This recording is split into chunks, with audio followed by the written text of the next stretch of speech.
Happy 30th birthday Jurassic Park, which opened in theaters on June 11, 1993, and seriously changed the face of cinema forever. To this day, the Steven Spielberg masterpiece is one of my favorite movies, and I never get tired of watching it. I saw it in a theater opening weekend when I was 8 years old, and it seriously changed my life. It had an effect on me like no other movie, even if in all honesty, it scared the hell out of me. But it was also the first time I realized the artistry of filmmaking, the power of cinema, how special effects can serve a story. In the hands of a different director, Jurassic Park might have just been a scary creature feature, but in the hands of Steven Spielberg, it's a colossally entertaining thrill ride, beautifully made, that shows everything the cinematic medium can do to tell a great story. And 3 decades on, you might assume Jurassic Park was not only a massive blockbuster at the time, which of course it was, but also a major awards player, certainly in technical categories. Jurassic Park did win a BAFTA award and a handful of Oscars, but you might be surprised what categories the film didn't make it into, one of which to me is absolutely shocking. In this video, on its 30th anniversary, we're talking the Oscar history of the one and only Jurassic Park, and I have the wonderful Cody Dericks from Next Best Picture to help me break everything down. Sit back, relax, and let's go back to the beginning. Jurassic Park got its start, of course, with Michael Crichton, who wrote the 1990 runaway best-selling novel, which is very different, by the way, than the eventual movie. It's darker, more violent, a fascinating read for fans of the film. Steven Spielberg was talking to Crichton in the late 1980s about doing a movie version of what would later become ER, but as soon as Crichton pitched him Jurassic Park, Spielberg knew this was the Crichton project to pursue, and he hired the best visual effects supervisors in Hollywood, like Stan Winston and Dennis Muren, to help bring the dinosaurs to life. Filming took place between August and November of 1992, part of the production getting hit by a hurricane while doing location shooting in Kauai. Jurassic Park wrapped 12 days ahead of schedule, the editor Michael Kahn having a rough cut almost immediately, which allowed Spielberg to go ahead and start filming another movie, which we'll talk about in a minute. Everything went smoothly on Jurassic Park, even as visual effects artists were creating images on the screen that had never been done before.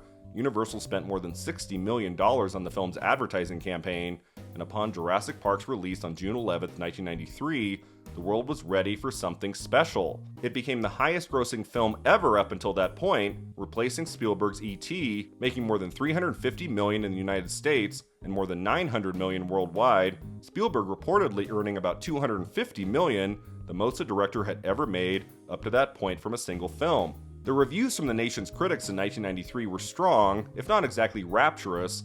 I still remember Roger Ebert's polite and affectionate, but unenthusiastic review, both in print and on his show. His main criticism that we see the dinosaurs too early has always been baffling to me, given that we need to see some dinosaurs near the beginning so that the characters recognize the environment they're in, and Spielberg does leave you waiting a long time until we get our first glimpse of the T-Rex. Jurassic Park took the world by storm in 1993, so come early 1994, was it time to give the movie some major awards? Spielberg had done well at the Golden Globes and the Oscars in years past with genre movies. He received Best Director nominations at the Academy Awards, for example, for Close Encounters of the Third Kind, Raiders of the Lost Ark, and E.T.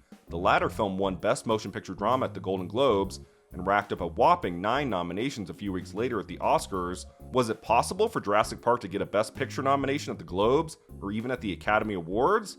Here's what Cody said, which I agree with. But I wonder if something about the tone and the perspective and the subject matter of the movie reads as a little bit juvenile for the Academy.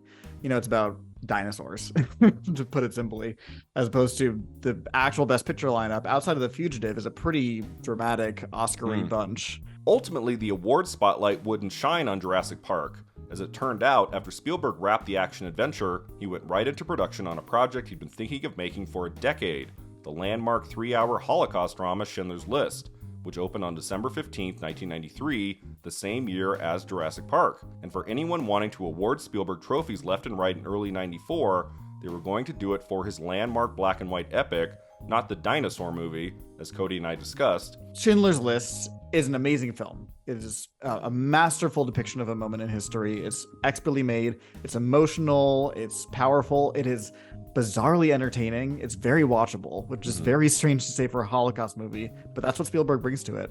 It's exactly the kind of movie that the Oscars were basically made to reward. You know, it's an important film made by a studio. So you can see Universal just going, the second that it gets the unanimously rapturous reviews it does, going, oh, well, we can finally get Spielberg his Oscar. And I'm sure Spielberg was also very aware of this. So it makes total sense for them to prioritize Schindler's List and allow Jurassic Park to get its subsequent rewards in the tech categories. Schindler's List was a massive awards player that season, not doing great in the acting categories, but pretty much steamrolling everywhere else it was eligible. Steven Spielberg won Best Director at the Golden Globes, at BAFTA, at DGA, and then on Oscar night, March 21st, 1994, he finally took the Best Director trophy, as well as Best Picture for Schindler's List.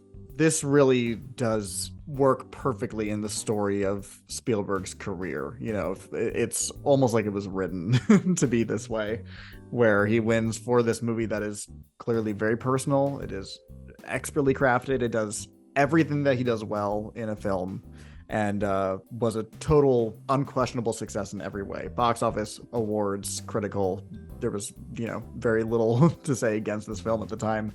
And him winning Best Director for this just feels right. It feels correct. Sometimes the Oscars do the right thing at the right moment, and this is definitely one of them. So where did that leave Jurassic Park at the Oscars? The good news is the film won everything it was nominated for. The bad news is it showed up in only 3 categories: Best Sound, Best Sound Effects Editing, and Best Visual Effects. These were the most logical places for the film to show up in, of course, and it was going to be difficult for any other 1993 release to challenge Jurassic Park in these areas. In Best Sound Effects Editing, the film was up against The Fugitive and Cliffhanger. The win for Jurassic Park there was pretty obvious, I'd say, which Cody perfectly summed up why. Part of the magic of the movie is they had to create dinosaur sounds. Obviously, we have no idea what they sounded like. We don't have recordings of it, obviously. And they did an amazing job. To this day, when I think of dinosaurs, I think of the T-Rex sound from Jurassic Park, even if it's not apparently anywhere close to biologically accurate. Best Sound was kind of interesting because it was the only Oscar category where both of Spielberg's 1993 films competed, Jurassic Park and Schindler's List, up for the same award, and no matter how much of a behemoth Schindler's List was that award season, there was no way it was beating Jurassic Park for this prize. Here's what Cody and I talked about there. I guess Cliffhanger maybe would be in second there? I don't know. I would say probably The Fugitive. The Fugitive. Yeah, I imagine also was close to winning editing, and it's in Best Picture, obviously. It's a great movie also, if you haven't seen it. It's fantastic. Yeah, I think that probably just from the prestige, it has the combination of being prestige because it is a Best Picture nominee, it is a well-regarded film, and also blockbuster popcorn entertainment. And I think that's something that's too big for them to ignore in Best Sound. But Jurassic Park was even bigger. My favorite Jurassic Park moment at the 66th Academy Awards came in the Best Visual Effects category, which a young Elijah Wood presented on stage. He's funny, confident, charismatic, and then look who delivers him the visual effects envelope. More so than even Best Sound and Best Sound Effects Editing, Jurassic Park had this gold trophy in the bag, the Academy having a frickin' dinosaur on stage as part of the presentation. I do think they're showing their hand a little bit that Jurassic Park was the clear favorite to win this. I don't even know which of the other 2 nominees was in second place. I can't hypothesize. I imagine probably Cliffhanger just because it got other nominations. But they literally brought a dinosaur on to present an award to a movie about dinosaurs. Visual effects to this day is one of the easier categories to predict most years. It's very rarely a surprise or a competition. And I imagine this year was more obvious than ever that it was going to be Jurassic Park. I also love the speeches by all the visual effects artists on stage. Check this out. Thanks RLM, thanks Griffith Studio, thanks Steven Spielberg, thanks Greg Hayes, Jody Lovin, thanks Steven Spielberg. I love all 3 of these wins, but where else could Jurassic Park have placed at the Oscars? My 9-year-old self in early 94 would have put it in for Best Picture. Honestly, 30 years on, I'd still probably put it there, maybe taking out In the Name of the Father. Cody thinks it deserved a nod for Dean Cundey in Best Cinematography. Cinematography, too, I think is an exceptional use of the camera working in tandem with visual effects. A lot of the power of the visual effects, like we mentioned, is in obscuring the actual effects, is not showing you something. I mean, you look at the cinematography category, and these are all pretty great. I don't know what you would take out. Yeah. I mean, I love that Searching for Bobby Fischer nomination. That's really cool. And again, it may be because they knew that Schindler's List would probably win this. They weren't going to push the great Dean Cundey, who shot so many fantastic movies I love, like Back to the Future, Halloween. That one too. I think one category Jurassic Park definitely should have gotten into was Best Film Editing for Michael Kahn. Film editing, the piano? We could maybe take the piano out of film editing, right? But in Jurassic I love the piano, but I don't think of it as an editing showcase per se, but that's just me. And then one nomination Jurassic Park should have for the history books is Best Original Score for John Williams, one of my favorite movie scores of all time. I think it's shocking when you learn the legendary Williams has received 53 Oscar nominations in his long and illustrious career, and one of them is not for Jurassic Park. I mean, insane, right? Well, turns out it's not that insane because both Michael Kahn and John Williams won Academy Awards on March 21st, 1994, but for the other Spielberg film, the prestigious film, Schindler's List, which took home 7 Oscars that night, it makes sense that Universal didn't want Jurassic Park competing with Schindler's List in these categories, as Cody and I talked about. I can't say for sure, but I'm pretty sure there was some, again, strategic pushing from Universal of the Schindler's List score to the detriment of the Jurassic Park score, so that, again, there would not be whatever degree of vote splitting actually exists or cannibalizing each other, and then they were guaranteed a win for Schindler's List, essentially. It makes sense not to want Kahn double nominated or Williams double nominated. If Schindler's List had come out in 94 or 95, I think Jurassic Park gets Oscar nods for film editing and original score. Jurassic Park didn't get in at all at the Golden Globes, but it did get a few BAFTA Award nominations, a nod for Best Sound, and wins for Best Special Effects and the People's Vote for the Most Popular Film. Jurassic Park, Steven Spielberg. You know, between Schindler's List and Jurassic Park, I'm going to need years of therapy. At the end of the day, Jurassic Park didn't really need a whole lot of awards attention, honestly. It made all that money, sure, but more importantly, it has remained for 30 years a landmark achievement in cinema that in many ways has never been repeated. Certainly not by any of the sequels, only the second installment, The Lost World Jurassic Park, getting an Oscar nomination for Best Visual Effects in 1998, losing to Titanic. Do you think there was much competition there? No, again, Titanic, I think, probably got 97, 98% of the vote. No question. It actually surprises me that Lost World gets in for visual effects. I mean, that movie was not well liked. You'd think No. they could have nominated Men in Black. There were other films that year that had great visual effects, and so it kind of surprises me that Lost World gets that token visual effects nomination.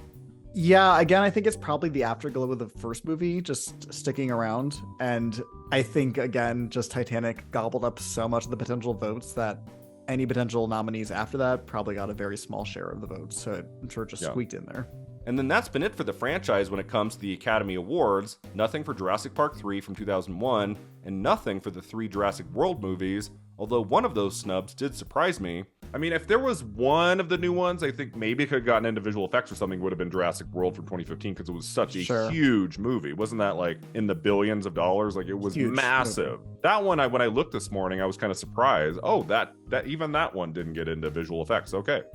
No, and that's a really good visual effects year. That's the year that Ex Machina surprise wins, but all the nominees of the year are pretty good. I think the movie just wasn't well regarded enough, and all the other nominees in that category were well regarded. I mean, there's fun to be had in Jurassic Park 3 and the new Jurassic World trilogy, sometimes, but so many of the later films have felt like leftovers to the full meal we received at Spielberg's 1993 original.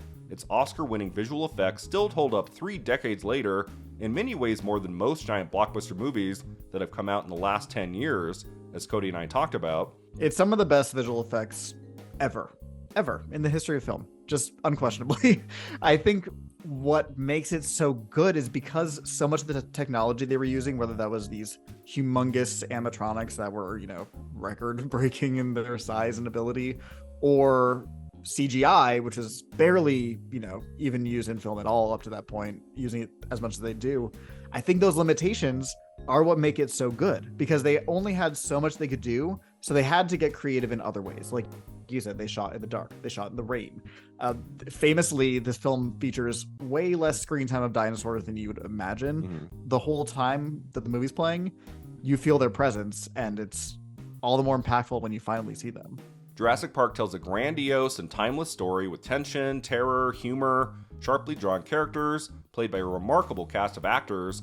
Cody, as you might expect, loves it too. Jurassic Park, I think, has an incredible legacy as a technological advancement and also just a perfect blockbuster. I've watched it, I don't even know how many times, like probably close to once a year. It's just one of those movies you can throw on and you know you're going to have a good 2 hours.